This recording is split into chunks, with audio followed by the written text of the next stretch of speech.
अस्सलाम वालेकुम वरहमतुल्लाहि वबरकातुहू। रब्बि इश्रह ली सदरी वयस्सिर ली अमरी वाहलुल उक़दतम मिन लिसानी यफ़क़हू क़ौली। हमने यहाँ तक तो पिछली वीडियो में देख लिया था और सुन लिया था और समझ लिया था कि हज़रत मूसा की वालदा ने उनको दरिया नील में संदूक में बंद करके अल्लाह के हुक्म से डाल दिया था। अब देखते हैं कि आगे क्या हुआ और फ़िरौन के महल में हज़रत मूसा अलैहिस्सलाम कैसे पहुँचे। दरिया नील के किनारे फ़िरौन के बहुत से महल थे और वो एक महल से दूसरे महल की तरफ जाता तो दरिया नील के किनारे पर तफरी करता। वो एक दिन दरिया नील के किनारे बैठा लुत्फ़ अंदोज़ हो रहा था और नहर की तरफ देख रहा था। इसके पाँव के नतीजे पे बह रही थी, यानी पाँव के नीचे जो है ना वो नहर बह रही थी। वो बैठा दरिया को देख रहा था, एंजॉय कर रहा था और उसके साथ इसकी मलका थी मिस्र भी सैर कर रही थी और वो भी दरिया नील को रवां दवां देख रही थी। इनकी सैर व तफरीक के दौरान इसकी नज़र इस संदूक पर पड़ी जिसके साथ नील की मौजें इस तरह खेल रही थी गोया इसको चूम रही हों। मलका ने कहा, मेरे आका क्या आप वो संदूक देख रहे हैं? इसने कहा, दरिया नील में संदूक कहाँ, वो तो लकड़ी है जो नील में गिर गई। नहीं मेरे आका। मलका ने कहा, वो संदूक है। संदूक करीब आ गया। लोगों ने कहा, जी हाँ ये संदूक है। बादशाह ने एक नौकर को वो संदूक लाने को कहा। नौकर गया और संदूक निकाल के लाया और संदूक खोला गया तो इसमें एक खूबसूरत बच्चा मुस्कुराता हुआ बरामद हुआ। लोग हैरान हो गए, हर कोई इसे लेता और देखता था। फ़िरौन भी हैरान हुआ और इसने भी देखा। एक नौकर ने कहा, ये इसराइली बच्चा और बादशाह पर लाजिम है कि इसे कत्ल कर दे। मलका ने इसे देखा, बच्चे की मोहब्बत इसके दिल में घर कर गई। इसने इसे अपने सीने से लगाया और चूमा और इसने बादशाह से कहा, इसकी सिफारिश की और कहा, यह बच्चा मेरी और तुम्हारी आंखों की ठंडक है, इसे कत्ल ना करना। उम्मीद है कि यह हमें फ़ायदा पहुँचा और यह हम इसे बेटा बना लें। याद रहे इस फ़िरौन की और मलका की औलाद नहीं थी तो उन्होंने इनको बेटा बनाने की ख्वाहिश ज़ाहिर की मलका ने। और इसी तरह मूसा बिन इमरान फ़िरौन के महल में दाखिल हुआ और फ़िरौन और उसकी पुलिस की ख्वाहिश के बरक्स ज़िंदा रहे और पुलिस इस इसराइली बच्चे तक ना पहुंच सकी। देखें अल्लाह की कुदरत के, अल्लाह ताला ने उनको बचाना था तो कैसे फ़िरौन के पास पहुँचाए और मोहब्बत डाली और कैसे वो महल में परवरिश उन्होंने पाई। हालांकि इनके कव्वे की आंखें और चूंटी की नाक थी, यानी कि इनकी जो पुलिस थी, सिपाही थे फ़िरौन के, वो इतने तेज़ थे। अल्लाह ताला ने चाहा कि बच्चों का दुश्मन ऐसे बच्चे की परवरिश करे जिसके हाथ से इसकी बादशाही चली जाए। बेचारा फ़िरौन मूसा अलैहिस्सलाम के बारे में गलती कर बैठा और इसके साथ ही इसके वज़ीर हामान और लश्कर से भी ख़ता हो गई और आल इमरान ने इसे उठा लिया ताकि वो इनका दुश्मन और इनके लिए गम का बाइस बने। और बिलाशुबा फ़िरौन और हामान इनके लश्कर सब ख़ताकार थे।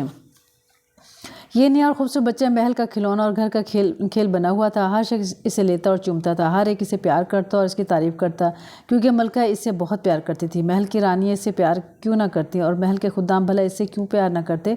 हर एक इसे लेता और चूमता क्योंकि बच्चा खूबसूरत था। मलका ने दूध पिलाने वाली को तलब किया ताकि दूध पिलाए। वो आई और बच्चे को लिया लेकिन बच्चा रोया और इनकार कर दिया। मलका ने दूसरी दूध पिलाने वाली को तलब किया, वो हाजिर हुई लेकिन बच्चा रोता रहा और इनकार कर देता। इसी तरह तीसरी, चौथी और पाँचवीं को तलब किया लेकिन बच्चा बस दस्तूर रोता रहा और दूध ना पीता। ताज्जुब है, बच्चा दूध क्यों नहीं पीता, क्यों रोता है। दूध पिलाने वालियों ने बहुत कोशिश की कि बच्चा दूध पी ले ताकि मलका खुश हो और वो इससे इनाम हासिल करें, लेकिन अल्लाह ताला ने दूध पिलाने वालियों का दूध इस पर हराम कर दिया था। बच्चा महल की गुफ्तगू और घर का मशगला बन गया। ए बहन, क्या तूने नया बच्चा देखा है? जी हाँ मैंने इसे देखा है, आम बच्चों की तरह नहीं है, वो दूध ही नहीं पीता।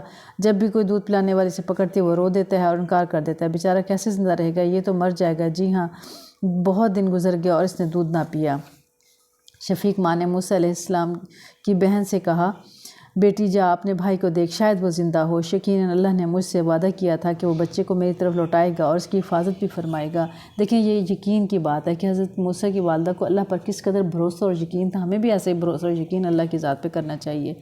मूसा अलैहिस्सलाम की बहन अपने भाई की तलाश में निकली। इसने महल में लोगों को एक खूबसूरत बच्चे के बारे में बातें करते हुए सुना। ये मोहतरमा गई और महल में औरतों की बातें खड़ी सुनती रहीं। कुछ इस तरह बातें हो रही थी, क्या वो दूध पिलाने वाली भी आ गई है जिसे मलका ने आसमान से बुलाया? हाँ मोहतरमा, लेकिन बच्चे ने भी इनकार कर दिया और उसका दूध भी नहीं पिया। अरे बाबा, इस बच्चे का क्या बनेगा? शायद ये छठी दाया है जिसका मलका ने आजमाया है। जी हाँ, कहते हैं ये नहायत साफ़ सुथरी और दूध पिलाने वाली खातून है, हर बच्चा इसका दूध पी लेता है। मूसा अलैहिस्सलाम की बहन ने ये बातें सुनी तो बड़े अदब से और नरमी से कहा, मैं शहर में एक औरत को जानती हूँ, लाजमन बच्चा इसका दूध पी लेगा। ایک عورت بولی میں نہیں جانتی، ہم نے 6 دودھ پلائیوں کا تجربہ کیا لیکن بچے نے دودھ نہیں پیا۔ دوسری نے کہا بھلا ہم 7ویں کو کیوں نہ آزمائیں، میں اس میں کیا حرج ہے۔ یہ بات ملکہ تک پہنچ گئی تو اس نے لڑکی کو بلایا اور کہا جاؤ اس عورت کو اپنے ساتھ لے آؤ۔ موسیٰ علیہ السلام کی والدہ آئیں اور خادمہ آئی اور اس نے موسیٰ علیہ السلام کو ان کی والدہ کی خدمت میں پیش کیا۔ بچہ خاتون سے چمٹ گیا اور اس نے دودھ پینا شروع کر دیا گیا وہ اس کا منتظر تھا۔ وہ دودھ کیوں نہ پیتا، یہ اس کی شفیق ماں تھی، وہ دودھ کیوں نہ پیتا، وہ 3 دن سے بھوکا ہے۔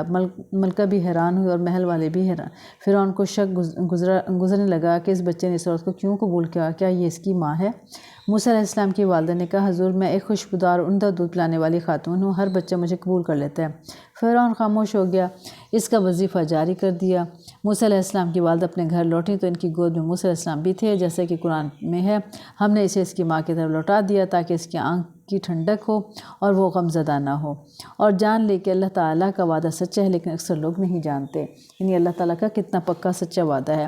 اب ہم سب بہنوں کو یہاں تک کیا سبق سیکھنا ہے کہ جب اللہ تعالیٰ نے ہمیں وہ خوبصورت بشارتیں قرآن پاک میں دی ہیں، احادیث کے ذریعے ان کی ہمیں وضاحت مل چکی ہے کہ ہمیں اللہ پہ بھروسہ رکھنا چاہیے، مشکلات میں، پریشانیوں میں، دکھوں میں، تکلیفوں میں ہمیں ہر وقت اللہ پہ بھروسہ رکھنا چاہیے کیونکہ اللہ کی مدد آتی ہے۔ اللہ تعالیٰ نے فرمایا ان اللہ مع الصابرین کہ اللہ کی مدد صبر کرنے والوں کے ساتھ ہوتی ہے، تو جو صبر کرے گا اس کے ساتھ اللہ کی مدد آئے گی۔ صبر کا مطلب یہ ہے کہ اللہ کے ساتھ حسن ظن رکھتے ہوئے، امید رکھتے ہوئے، خاموشی سے سب کو تکلیفوں کو برداشت کرنا اور اللہ سے امید رکھنا، اس کو ہم صبر کہتے ہیں۔